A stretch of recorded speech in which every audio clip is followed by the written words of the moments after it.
Turns out being told to leave your own company is a lot like finding out your husband's been practicing his partnership skills in ways that don't involve spreadsheets. There I was, standing in my conference room, the one with the custom walnut table I'd personally haggled for at that estate sale in Clarksville, while this bottle-blonde nightmare named Petra Vaughn screamed at me to exit the premises before security escorts you out. Security. In the company I built from scratch in my garage, while this woman's biggest achievement was color-coding her planner, and apparently my husband. Let me back up exactly 3 hours. Saturday morning, October 12th, our quarterly all-hands meeting. 15 employees crammed into the conference room of Flynn Creative. My agency, founded 8 years ago when I was hustling freelance gigs between teaching myself Adobe Creative Suite and surviving on Costco coffee. The same agency that Graham Tate, my husband of 12 years, joined 5 years ago when his tech startup belly flopped and he needed somewhere to land that wasn't his mother's spare bedroom. I'm Astrid Flynn, 38, CEO, founder, the woman who turned a garage operation into a $4 million boutique branding agency in Austin's competitive market. I should mention that I own 75% of this company. Graham owns 25%. A generous gift when he joined, considering his primary contribution was moral support and occasionally remembering to lock the office door. The meeting started normal enough. I was presenting our Q3 results, 18% growth, 3 new clients including that organic brewery everyone wanted, when Petra stood up like she was about to accept an Oscar she didn't earn. Actually, Astrid, we need to discuss the company's new direction. We. Interesting word choice from someone who'd been an intern 14 months ago, whose primary skills included aggressive Instagram stories and apparently seducing married men during late-night strategy sessions. The new direction, I repeated, setting down my clicker. Of my company. Our company, Graham corrected, not meeting my eyes. Petra's been made a strategic partner. 40% equity. The room went silent. That specific silence that happens right before a massive train wreck, when everyone knows something catastrophic is about to happen, but nobody can look away. I smiled. Not a friendly smile. The smile a shark makes right before it reminds you who actually runs these waters. 40%, I said slowly. That's fascinating math, Graham, because last time I checked, you only own 25%. So unless you've invented new numbers, you literally cannot give away equity you don't possess. Petra's perfectly microbladed eyebrows drew together, the first sign she maybe hadn't thought this through. But she recovered quickly, flipping her hair like she was in a shampoo commercial and not actively committing corporate fraud. The paperwork's been filed, she announced, pulling out a folder like she was presenting evidence at trial. Full partnership, 40% ownership. My lawyer verified everything. Your lawyer? I almost laughed. The one you can afford on an intern's salary? Or did Graham foot that bill too? Let me guess. Company card? Her face flushed. Bingo. This is exactly why we need new leadership, Petra continued, her voice rising. You're stuck in the past, Astrid. Resistant to change. The company needs fresh vision, someone who understands modern marketing. Someone who plagiarized 3 client presentations from Pinterest and thought I wouldn't notice? I interrupted. Or someone whose idea of modern marketing is posting thirst traps and calling it brand awareness? Graham stood up then, playing the peacekeeper role he'd perfected over 12 years of being professionally mediocre. Astrid, let's be professional. Professional. I laughed. The kind of laugh that has sharp edges. Like forging my signature on legal documents? That kind of professional? The room temperature dropped about 40 degrees. Graham went pale.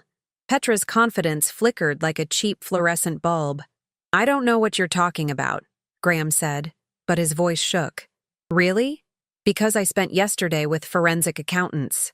I pulled out my own folder, significantly thicker than Petra's. $380,000. That's how much you two have embezzled over the past year. Fancy dinners at Uchi, those weekend trips to Cabo, Petra's Audi, which, by the way, is technically stolen company property. Petra's face went from flushed to ghost white in record time. You're bluffing, she spat, but I could see the calculation happening behind her eyes. The slow, horrifying realization that maybe, just maybe, she'd bet everything on the wrong horse. Am I? I opened the folder, spread documents across the table. Bank statements, credit card receipts, a particularly damning expense report for a client dinner that was actually a couples massage at Lake Austin Spa Resort. Here's my favorite. You expensed a Tiffany bracelet as client appreciation. Except the client was you, Petra. You appreciated yourself with my money. The employees weren't even pretending to work on their laptops anymore. This was better than anything streaming on Netflix. This meeting is over, I announced, standing. Petra, you're fired. Effective immediately. Security will escort you out. Oh, wait, we don't actually have security because we're a 20-person marketing agency, not Fort Knox. So just leave. Take your forged documents and your stolen bracelet and go. That's when Petra made her fatal mistake. She didn't leave. Instead, she drew herself up to her full height, about 5'6" in those Louboutins she couldn't actually afford, and screamed, "You need to leave! I'm a partner now! This is my company too! Get out before I have you removed!" The audacity.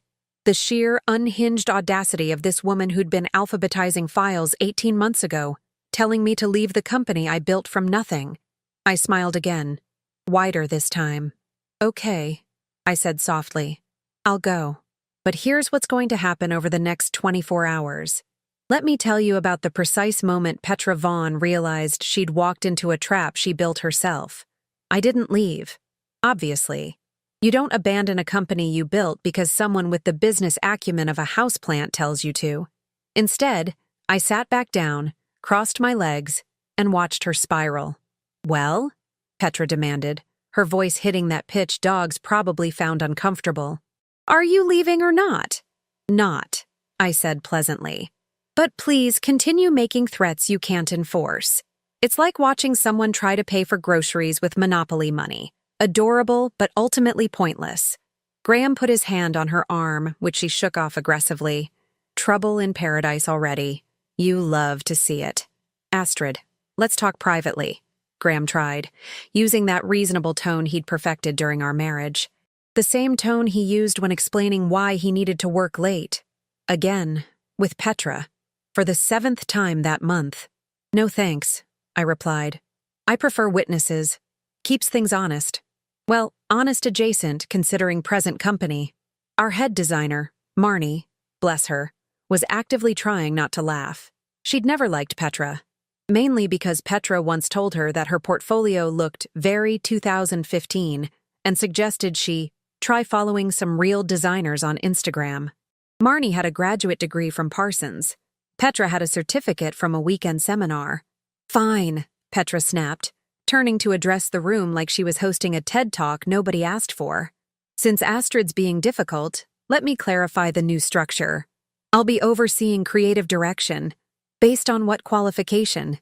Marnie interrupted, finally done pretending to be professional. "Your Pinterest boards?" "Based on my vision for modern branding," Petra shot back. "Something this company desperately needs. No offense, Astrid, but your approach is dated. Clients want fresh, innovative. They want results," I cut in, "which I've delivered consistently for 8 years. Meanwhile, your greatest contribution was that brewery pitch you stole from a Behance portfolio. The client actually sent me the original link. Super awkward." The color drained from her face again. She was going through more complexions than a chameleon at a paint store. "That was inspiration, not theft," she protested weakly. "Inspiration is taking elements and transforming them. You literally downloaded someone else's work and changed the fonts. That's not inspiration, honey. That's plagiarism with extra steps." Graham cleared his throat, desperate to regain control of a situation that was actively imploding. Regardless of past misunderstandings, we need to focus on the future. Petra brings valuable skills. "Name 3, I challenged. Silence. Beautiful, devastating silence. "She's great at social media," Graham finally offered.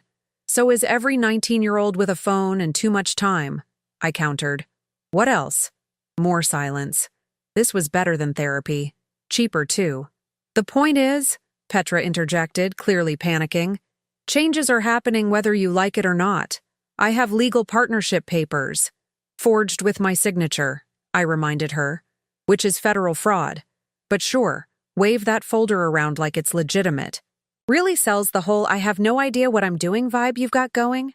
Her hands were shaking now, barely visible. But I noticed. Graham noticed too, judging by how he stepped closer to her, protective instinct kicking in for the woman who'd helped him betray me. You can't prove anything, Petra said, but it sounded more like a question than a statement. Actually, I can prove everything. Forensic accountants are remarkably thorough. Every dinner, every trip, every cent you two stole thinking I was too busy running the actual company to notice. I pulled out another document. Here's a fun one. Remember that team-building weekend in Fredericksburg? The one I supposedly approved for staff morale? Graham went rigid. Yeah, that was just you two at a bed and breakfast. You expensed couples yoga. The invoice literally says couples yoga. You didn't even try to hide it. One of our junior copywriters, Hudson, made a choking sound that might have been a suppressed laugh. The whole room was living for this drama. I'd probably get honest employee engagement survey results for the first time ever. This is harassment, Petra tried, grasping at straws that didn't exist. You're creating a hostile work environment. I'm creating a hostile work environment, I repeated slowly. You screamed at me to leave my own company 20 minutes ago. In front of 15 witnesses. But sure, I'm the problem here. Graham, do something, Petra hissed at him. All pretense of professional composure gone. This was the real Petra, the one who thought sleeping with the boss meant she could skip the actual work part of having a career. Graham looked between us, clearly calculating which woman was more likely to destroy his life. Smart money was on me, considering I actually owned the company and had lawyers on speed dial. Maybe we should all take a breath, he suggested weakly. Maybe you should explain how you forged my signature, I countered. Since we're all here playing show and tell. I didn't forge anything, he lied badly. Graham was many things. Mediocre husband, worse business partner, but convincing liar wasn't on the list. His left eye twitched when he lied. Always had. I'd noticed it first when he told me his bachelor party in Vegas was just the guys playing poker. Turned out strip clubs have poker tables. Who knew? Your eye's twitching, I pointed out helpfully. He covered his eye like that would help. Petra was pacing now, those Louboutins clicking against the hardwood floor I'd personally selected and paid for. This is ridiculous. Graham, we have the papers. We have our lawyer. You have nothing, I said flatly. What you have is a folder full of fraudulent documents, a trail of embezzlement evidence, and approximately 4 hours before my actual lawyers, the ones from that firm downtown that handles federal cases, file papers that will make your life extremely complicated. You're bluffing, she repeated, but her voice cracked. Am I? Tell you what, stick around, wait for the process server. Should be here around 3 this afternoon. I scheduled them during lunch because I'm considerate like that. Graham finally found his voice. Astrid, please, we can work this out. We can watch you both face consequences for once in your entitled lives, I finished. That's what we can do. Petra grabbed her designer bag, another company expense I'd found buried in the books, and headed for the door. This isn't over. Oh, sweetie, I called after her. It's barely begun. She slammed the door. Graham followed her out, shooting me a look that might have been pleading or might have been indigestion. Hard to tell with him. The conference room erupted the second they left. Questions, exclamations, Marnie literally applauding. But I held up my hand. Meeting adjourned. Everyone take the rest of the day off. Paid. Consider it compensation for the entertainment. They filed out, buzzing with gossip that would dominate every group chat in Austin's marketing scene by sundown. I sat alone in my conference room, in my company, and waited for the real show to begin.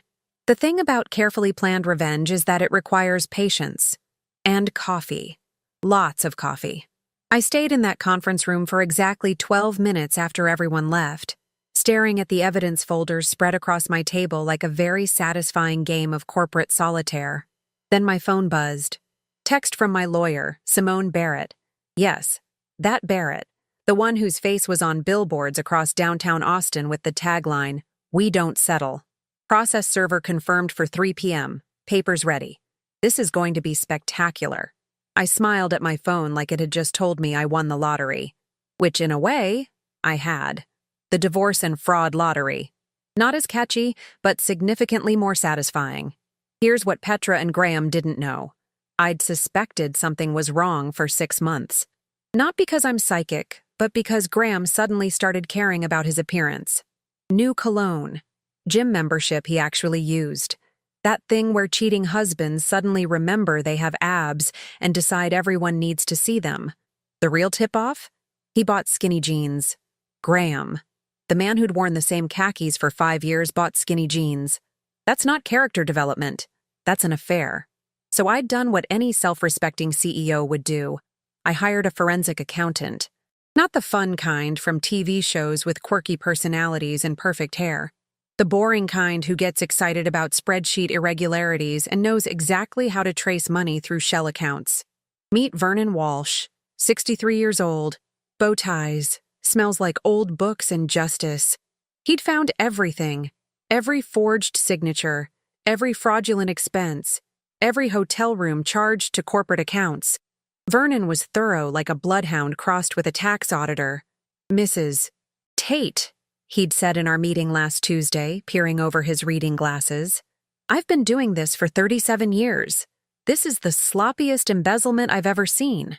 They didn't even try to hide it. That bad? They expensed romantic getaways as client development. They used the company card at Victoria's Secret and marked it office supplies. Unless you're running a very different kind of agency, that's not office supplies. I'd laughed so hard I cried. Then I cried because my marriage was over. Then I laughed again because at least I'd get good stories out of it. Now, sitting in my conference room, I pulled up my bank app. Time for Phase 2. See, here's what Petra definitely didn't know. I was the only person with access to the company accounts. Graham had a corporate card, sure. But actual account access? Treasury management? That was all me.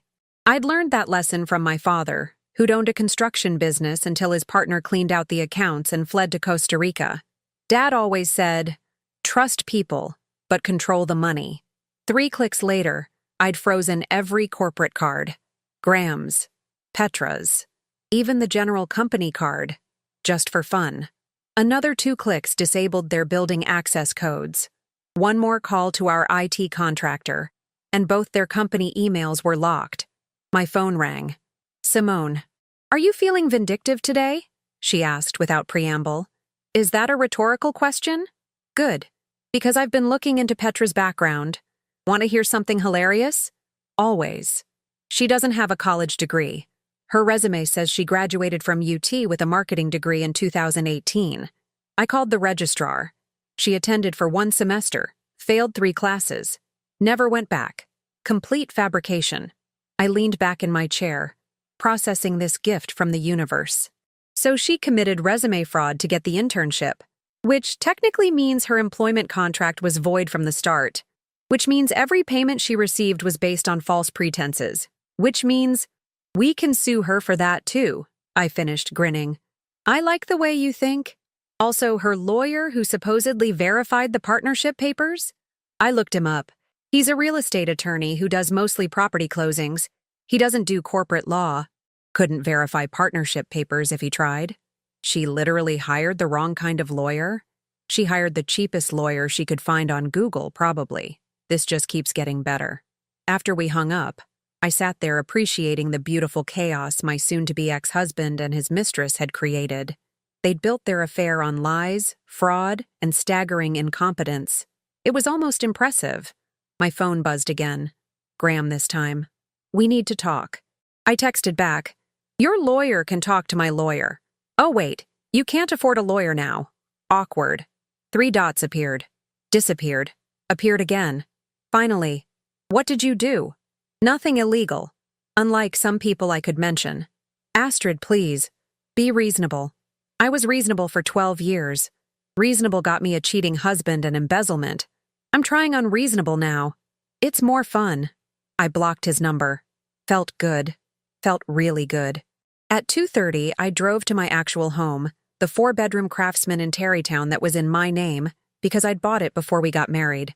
Graham had moved in when we married, but legally, it was mine. I'd verified that with Simone approximately 90 times. I changed the locks. All of them. Front door, back door, garage, even the gate code. The locksmith, a cheerful guy named Abel who'd clearly dealt with this situation before, worked quickly. Divorce? He asked, not unkindly. Is it that obvious? Ma'am, I've changed locks for 17 divorce situations this year. You're handling it better than most. One woman wanted me to install a moat. Did you? I'm a locksmith, not a medieval engineer. But I appreciated her vision. I laughed despite everything. Can you recommend the moat guy, just in case? By 3:15, I was back at the office. The process server, a woman named Delphine with the energy of someone who genuinely enjoyed her job, handed me copies of everything she'd delivered. The blonde one cried, Delphine reported. The husband looked like he might throw up. Standard reactions. You want details or just the highlights? Highlights, please. I need to save some joy for later. She said, and I quote, "This can't be legal." I told her that's what lawyers determine, not administrative assistants at nail salons, which is where I found her. She was getting acrylics, on a corporate card that declined. Beautiful, I breathed. The husband was at a coffee shop. His card declined there too.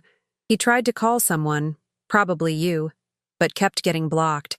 Then he tried to pay with Apple Pay, but that was linked to the corporate card, so that declined too.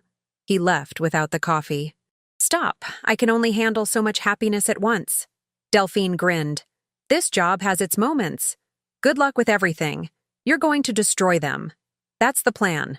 I spent the rest of the afternoon in my office, updating our client contact lists, ensuring nothing Graham or Petra touched could contaminate the business going forward. Every password changed. Every file backed up to my personal secure server. Every client personally called and assured that despite internal changes, their projects were in excellent hands. By 6 p.m., my phone had 43 missed calls from blocked numbers and 27 text messages from people I didn't recognize. I ignored them all. At 7, I ordered Thai food from that place on South Lamar. Pad Thai, spring rolls, mango sticky rice, celebration dinner for one. At 8:30, I poured a glass of wine, the expensive stuff Graham always said was too good for weeknights, and toasted myself in my newly secured home. And at 2:47 a.m., my phone rang with a number I didn't recognize. Against my better judgment, I answered. Hello? Sobbing. Desperate, gulping sobs that would have been pitiful if they weren't coming from someone who'd screamed at me in my own conference room 9 hours earlier. Astrid. Petra's voice destroyed. Please. Please, I'm begging you. Make it stop. I took a sip of water, fully awake now, and settled into my couch. Make what stop, Petra? Everything. The cards, the accounts, the lawsuit. Please. I didn't know. I swear I didn't know it was illegal. Graham said everything was fine. That you'd agreed, that I'd agreed to forge my own signature? I interrupted. That's a new one. Please. More sobbing. I'm sorry. I'm so sorry. I'll give back everything. I'll resign. You're already fired, remember? You can't resign from unemployment. The lawsuit then. The criminal charges. Astrid, please. I can't go to prison. I can't. Should have thought about that before committing federal fraud, I said, my voice cold enough to freeze the Colorado River. Should have thought about it before screaming at me to leave my own company. Should have thought about it before sleeping with my husband and stealing $380,000. I'll pay it back. With what money?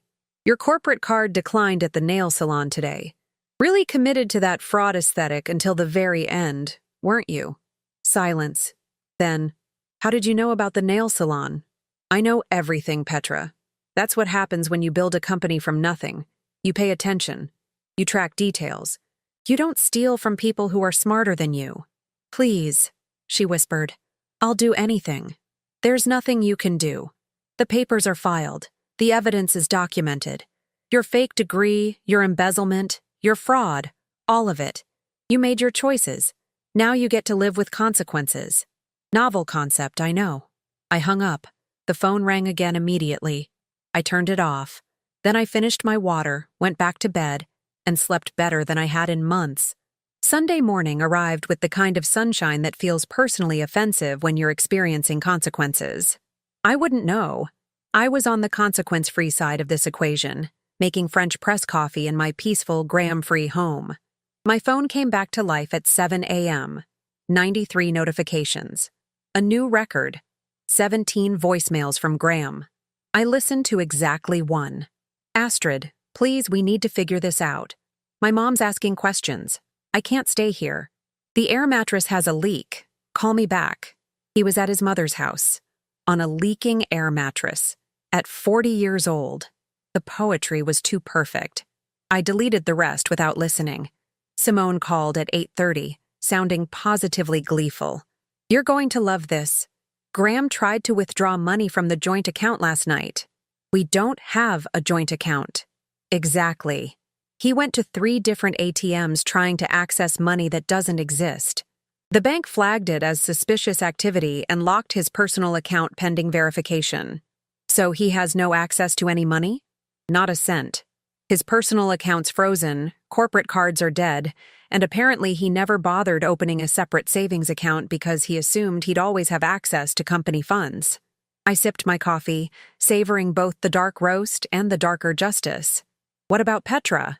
Better. She tried to return the Audi to the dealership last night. Told them she needed to get out of the lease because of financial changes. They informed her it's not a lease, it's a purchase, financed entirely through your company. She doesn't own it. The company does. She's been driving stolen property. Can we repo it? Already done. Tow truck picked it up from her apartment complex at 6 this morning. Neighbors watched. I have photos if you want them. Send immediately. The photos arrived 30 seconds later. Petra in pajamas, arguing with a tow truck driver while her neighbors filmed on their phones. Her hair was in a messy bun. No makeup. This was the real Petra, not the filtered Instagram version she'd presented to the world. It gets better, Simone continued.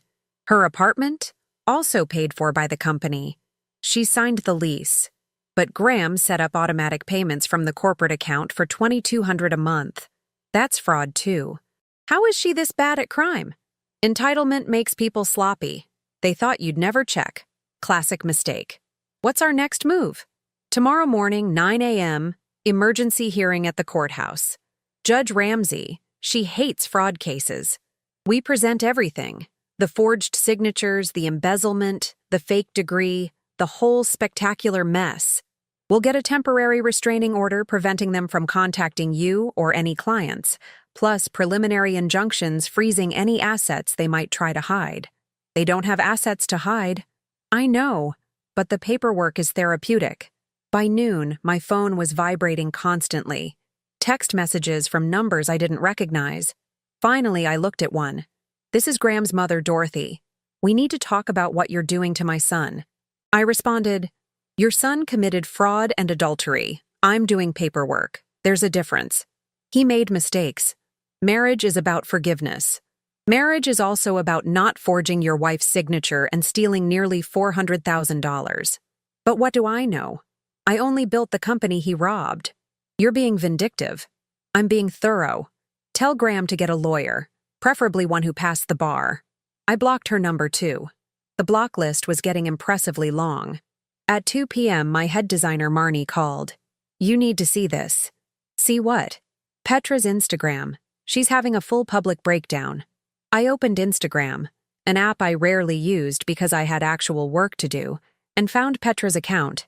Her latest story, posted 20 minutes ago, was a tear-stained selfie with the caption, "When people you trusted destroy your life for no reason. Stay strong, everyone. Truth always wins." The comments were ruthless. Didn't you steal from your boss? Girl, the truth is you committed fraud. This is what happens when you sleep with married men and steal money. It's called consequences. My cousin works in Austin marketing and she said you literally screamed at the CEO to leave her own company. Bold strategy.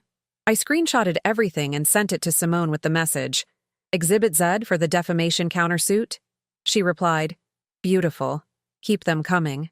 Monday morning, I arrived at the Travis County Courthouse at 8:45 wearing my Navy suit, the power one I saved for major client presentations and apparently legal destruction of fraudulent business partners.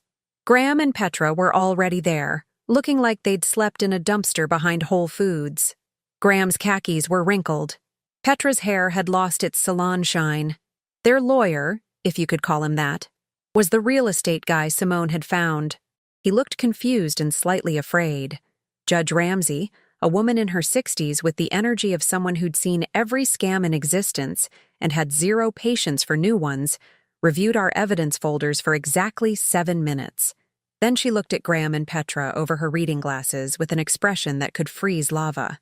"Mr. Tate, you forged your wife's signature to grant unauthorized equity to your—" She glanced at the papers.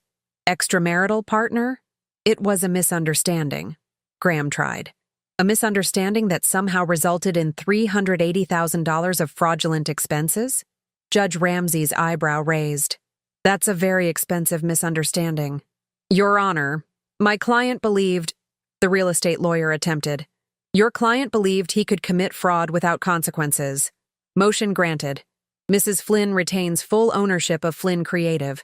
All fraudulent partnership agreements are void. Mr. Tate and Ms. Vaughn are prohibited from contacting Mrs. Flynn, her employees, or any company clients. Assets are frozen pending criminal investigation." She banged her gavel, the most satisfying sound I'd ever heard. "Furthermore," Judge Ramsey continued, "I'm referring this case to the district attorney's office for potential criminal prosecution. Fraud of this magnitude deserves more than civil penalties." Petra made a sound like a wounded animal. Graham went pale. "Your Honor, please," Petra started. "Ms. Vaughn, you committed fraud to obtain employment, forged legal documents, and embezzled hundreds of thousands of dollars. You should be grateful you're not being arrested in this courtroom. Don't test my patience." We filed out. In the hallway, Graham tried to approach me. Simone stepped between us like a very expensive, very effective guard dog. "No contact means no contact," she said. "Walk away, or I'll have you arrested for violating a court order that's 3 minutes old." He walked away. Petra followed, crying into her phone. Back at Flynn Creative, which I'd officially renamed Flynn Independent Agency over the weekend, my employees had decorated the conference room with balloons and a banner reading, "Long live the Queen." "Too much?" Marnie asked. "Perfect," I said, laughing for the first time in what felt like years. We spent the afternoon calling clients, reassuring them that the company was stable, thriving, and under single ownership. Most of them had heard rumors. Austin's marketing community was small, and most of them were relieved. "Honestly," one client said, "we only stayed because of you. Graham was useless and that Petra woman kept pitching us ideas from Pinterest." By week's end, we'd signed 2 new clients specifically because they'd heard about the drama and wanted to work with the woman who took down her cheating husband and his mistress in less than 72 hours. My reputation shifted from good CEO to CEO you don't mess with. Somehow, business improved. Graham moved from his mother's air mattress to a studio apartment near Riverside, the cheap part of town, nowhere near our old neighborhood. He got a job as a sales associate at a tech startup, entry level, starting over at 40. Petra? She left Austin entirely. Last I heard, she was working retail in Dallas and had made her Instagram private. The truth had indeed won, just not the way she'd imagined. The criminal investigation took months. Both eventually pleaded guilty to reduced charges, Graham to embezzlement, Petra to fraud and embezzlement. They got probation, community service, and orders to make restitution. They'd be paying me back for years. I calculated the payment schedule during a particularly boring conference call and smiled the entire time. 6 months after the conference room catastrophe, I sat in my newly renovated office, formerly our office, now decidedly mine, reviewing quarterly numbers that would have made past Astrid weep with joy. Flynn Independent Agency had grown 55%. We'd landed 8 new clients, including 2 Fortune 500 companies that specifically requested to work with the CEO who doesn't tolerate nonsense. Turns out, public fraud exposure is excellent marketing when you're the victim. not the perpetrator. I'd hired 3 new employees, all women, all talented, all with verified degrees and backgrounds I'd personally checked. Vernon, my forensic accountant, had become a permanent consultant. His bow tie collection had expanded, and he'd caught 2 minor expense discrepancies before they became major problems. Best investment I'd ever made. The divorce finalized in March. Graham got nothing except his original 25% equity, which I'd immediately bought out at fair market value, significantly lower than he'd hoped because, shockingly, committing fraud decreases your negotiating power. He signed without argument, probably grateful I wasn't pursuing additional damages. I saw him once after everything settled, at a coffee shop near the Capitol. He was with a woman who wasn't Petra, younger, clearly impressed by whatever story he was telling. I watched him use the same gestures, the same smile he'd used on me 12 years ago. Some people never learn. They just find new audiences. He saw me, froze mid-sentence, then pretended he hadn't. I raised my coffee cup in a mock toast and left.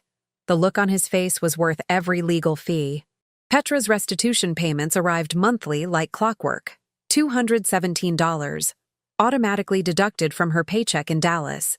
It would take her approximately 11 years to pay back her share. I'd calculated it down to the month. Every payment was a small, satisfying reminder that actions have consequences and math is undefeated.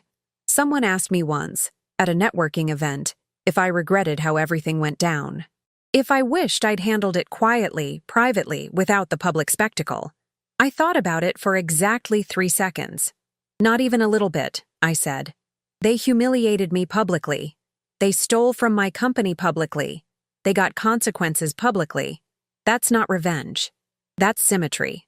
The truth is, I'd spent 12 years being reasonable, being understanding, being the supportive wife while Graham bounced between ideas and jobs and identities, never quite finding his footing. I'd built a company while he found himself. I'd been patient while he figured out what he wanted to be when he grew up. And my reward for all that patience? Forged signatures and a mistress who thought Pinterest was a business strategy. So no, I didn't regret the public nature of their downfall. I didn't regret the frozen bank accounts, or the repossessed Audi, or the courthouse hearing that made local legal blogs. They'd made their choices. I'd simply documented them with extreme prejudice and excellent lawyers. My father called me a month after everything settled. He rarely called. We had that kind of relationship where silence meant approval and phone calls meant concern. "You did good," he said without preamble. "Better than I did with my partner situation. You didn't have forensic accountants in the 80s. No, but I had pride. Kept it quiet. Let him run off to Costa Rica with my money while I rebuilt alone. You're smarter than that. I learned from the best disaster," I said, smiling. "That's my girl."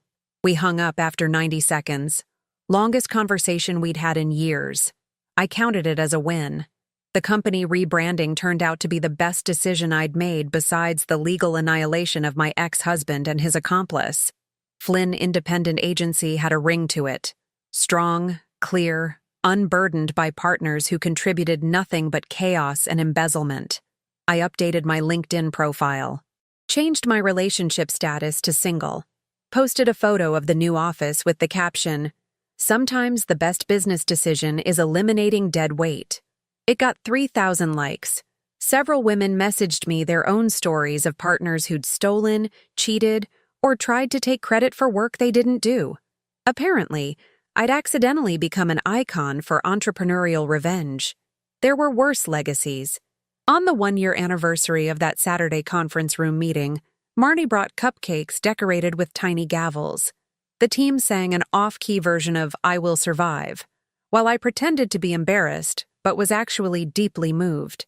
"Speech," Hudson demanded, holding up his phone to record. I stood, cupcake in hand, surrounded by people I'd hired, in a company I'd built, in an office that finally felt entirely mine. A year ago, someone told me to leave my own company. Today, we're celebrating 55% growth, industry recognition, and the most competent team in Austin. The lesson here isn't about revenge, though that was satisfying. It's about knowing your worth and refusing to let anyone convince you otherwise. Not your husband, not his mistress, not anyone. They applauded. Someone wiped away tears. Marnie whistled. I took a bite of my cupcake and thought about Petra's Instagram post from months ago. Truth always wins. She'd been right. Just not the truth she'd expected. Turns out the truth was this. I'd built something real while they'd built a house of cards and stolen credit. When the wind came, and it always comes, only one of us was left standing, and I looked spectacular doing it.